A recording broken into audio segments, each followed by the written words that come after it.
मद्द मुनफसिल। ठीक है जी, हमने मद्द मुत्तसिल पढ़ ली, अब आ गई मद्द मुनफसिल। इसकी डेफिनेशन ये है, जब हरफे मद्दा के बाद दूसरे कलमा में, मुत्तसिल में हमने पढ़ा था कि जब हरफे मद्दा में उसी कलमा में मद के बाद हमजा आ जाए, लेकिन मद्द मुनफसिल में जब हरफे मद्दा के बाद दूसरे आगे वाले कलमा के शुरू में हमजा आ जाए, जैसे इन्ना। ठीक है, ये इन्ना एक कलमा हो गया,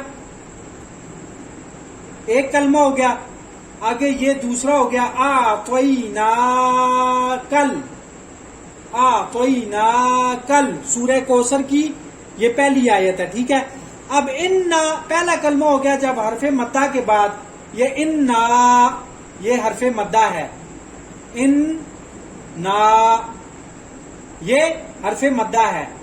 जब हरफे मद्दा के बाद दूसरे कलमा के शुरू में, दूसरा ये कलमा है पूरा, आ त्वईना, आ त्वईना, ये दूसरे कलमा के शुरू में हमजा आ जाए तो ये मद्दे मुनफसिल होती है, और ये इसको मद्दे जायज कहते हैं।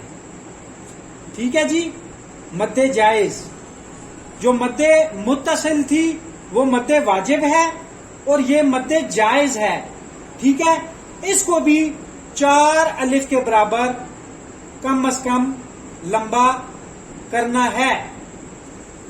ठीक है जी, ये थी मद्दे मुनफसिल और मद्दे मुत्तसिल। मद्दे मुनफसिल और मद्दे मुत्तसिल को आप अच्छे तरीके से अपने दिमाग में बिठा लें, तो इंशाअल्लाह ताला कल मैं आपको मद्दे लाजिम और उसके जो 3 पार्ट हैं और मद्दे आरिज के बारे में मैं आपको मुख्तसर करके बताऊंगा। ज्यादा जरूरी ये दोनों हैं, मद्दे मुत्तसिल और मद्दे मुनफसिल। ये दोनों आप अपने दिमाग में अच्छी तरह बिठा लें। जज़ाकल्लाह जी।